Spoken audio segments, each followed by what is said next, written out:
आगे एक और आर्टिकल के बारे में बात करते हैं जो कि हमारे देश में बच्चे जो मिस हो रहे हैं उसको लेकर है। तो अभी सुप्रीम कोर्ट ने रिसेंटली इन्फॉर्म किया है कि अभी भी हमारे देश में 36,000 ऐसे बच्चे हैं जिनका कोई ट्रेस है, जो कि नहीं है 2020 के बाद से। 5 साल के अंदर 36,000 बच्चों के बारे में कोई जानकारी नहीं है। मतलब जबकि पुलिस ने 3 लाख ऐसे जो बच्चे मिस हो गए थे ना, उनको तो कहीं ना कहीं वापस से निकाल लिया है, लेकिन 36,000 बच्चों का अभी भी कोई जानकारी नहीं है। तो हमारे यहाँ पे चाइल्ड क्राइम अपने आप में बहुत बड़ा इशू है।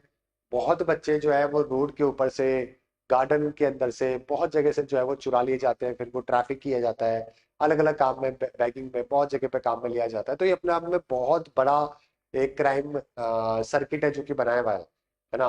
तो यहाँ पे 3 लाख बच्चे जो है वो टोटल मिस थे 2020 से 24 के बीच में। 36,000 बच्चों के बारे में कोई जानकारी नहीं है। मैक्सिमम जो है वो मध्य प्रदेश के अंदर हुए हैं, 58,000। ऑलराइट, उसके बाद बिहार और उड़ीसा के अंदर हाईएस्ट है। कई सारे राज्यों के अंदर तो रिपोर्टिंग में नहीं होती है, जैसे कि दिल्ली, पंजाब, नागालैंड, है ना। सरकार ने एक पोर्टल भी बनाया था, खोया पाया पोर्टल नाम से, ऑनलाइन ट्रैकिंग के लिए।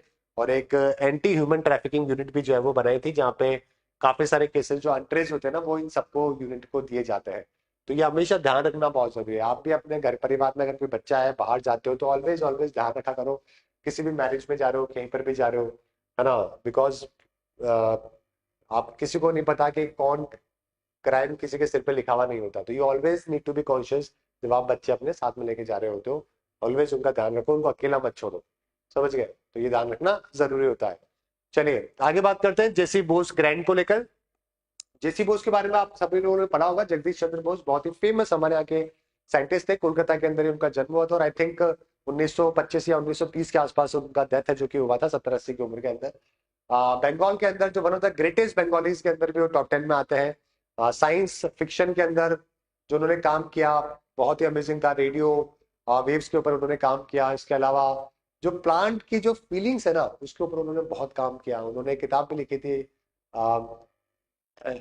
I think feeling of living and non living, या कुछ इस तरीके के नाम की किताब थी, 1902 में पब्लिश करी थी, नॉन लिविंग और लिविंग को लेकर, है ना। तो प्लांट्स को भी पेन होता है, इस चीज को लेकर उन्होंने जो है वो काफी रिसर्च है जो कि करी थी। ऑलराइट, तो जेसी बोस के नाम पे एक ग्रांट है जो कि दिया जा रहा है, एक फंडिंग है जो कि दी जा रही है, ताकि आप रिसर्च के ऊपर काम कर सको।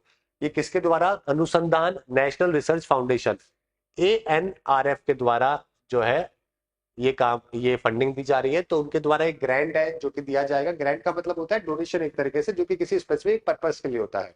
तो साइंटिस्ट, जो सीनियर साइंटिस्ट है, इंजीनियर्स है, उनको ये पैसा है जो कि मिलेगा अगर कोई कटिंग एज रिसर्च के ऊपर काम है जो कि कर रहे हैं तो।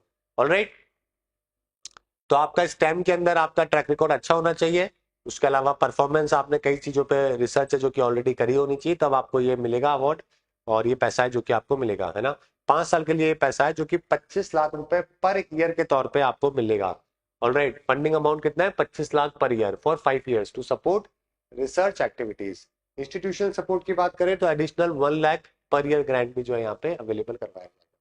ठीक है, मल्टी डिसिप्लिनरी स्कोप है, सुपर, और भी कई सारे क्लॉज है R&D के लेकर जो कि इसके